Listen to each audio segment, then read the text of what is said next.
ক্যামেরার সামনে সে বলেছে যে কি ভয়ঙ্কর অবস্থা, মানে একটা লোক কাঁদানে গ্যাস ছোড়া হয়েছে, তার সাথে সাথে ওয়াটার ক্যানন অর্থাৎ জল কামান চালানো হয়েছে, তারপরে তাদেরকে টানতে টানতে অ্যারেস্ট করতে নিয়ে যাওয়া হয়েছে।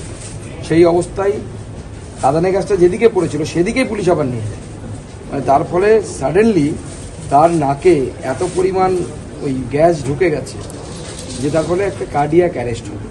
এবং সেই সময় যা হয়, কার্ডিয়াক অ্যারেস্ট হলে মাথাতে অক্সিজেন পৌঁছচ্ছিল না এবং একটা ইঞ্জুরি তো হয়েইছে, মাথাতে না গেলে পরে যা হয় ইঞ্জুরি হয়, ব্রেন কিছু নার্ভ সেল নষ্ট হয় সেই সময়ের মধ্যে।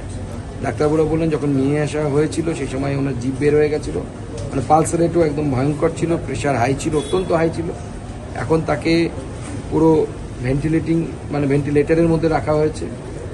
অক্সিজেন স্যাচুরেশন ভালো আছে, 100% আছে আন্ডার দ্য ভেন্টিলেশন খুললে কি হবে ওনারাও বলতে পারছেন, ক্রিটিক্যাল আছে, উনিও বলতে পারছেন না যে কী হবে।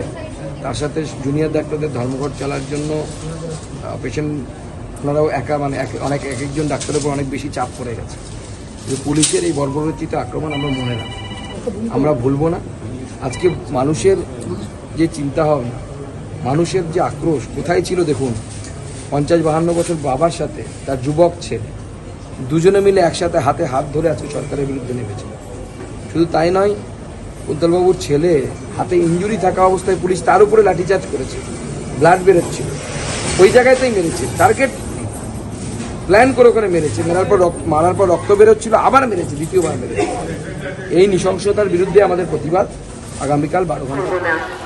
একই সঙ্গে অনুরোধ করছি, আইন মেনে মিছিল করুন। রাজ্য সরকারের সচিবালয় নবান্ন এবং তার সংলগ্ন এলাকায়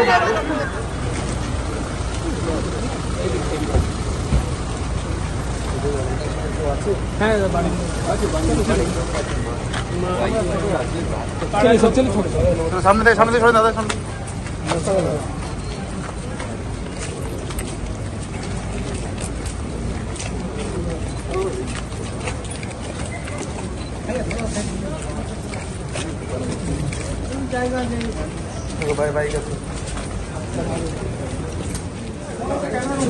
বেসিক্যালি আমরা যখন ওখানে আর কি প্রোটেস্ট চলছিল, তো টিয়ার গ্যাস আর ওয়াটার ক্যানন একসাথে চালানো হয়েছে।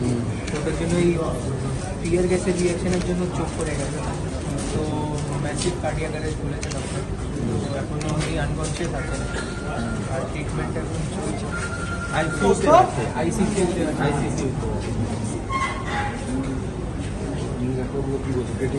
হ্যাঁ, এখনও বলছে ক্রিটিক্যাল, এখনও আমরা কিছু বলতে পারছি না, যে কোনো অ্যাসিওরেন্স আমরা দিতে পারছি না।